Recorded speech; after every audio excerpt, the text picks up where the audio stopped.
Welcome to waves media.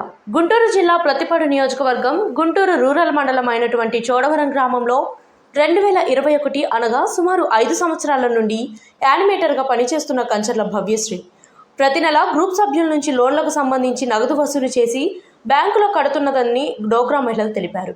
కానీ గత 4 రోజుల క్రితం గుంటూరు కలెక్టరేట్ కార్యాలయ సిబ్బంది మా గ్రామానికి వచ్చి మీ ఒక్కొక్కరి పేరు మీద ₹1,00,000 రుణము ఉన్నదని మహిళలకు తెలిపారు. ఈ సంఘటన విని స్పందించిన మహిళలు మేము ఎటువంటి రుణం తీసుకోలేదని మహిళలంతా కలిసి నల్లపాడు పోలీస్ స్టేషన్కు వెళ్లి రిపోర్ట్ ఇవ్వడం జరిగింది. శుక్రవారం చోడవరం గ్రామానికి వచ్చిన మీడియా ప్రతినిధులకు తమ గోడును వెళ్లబూసుకున్నారు.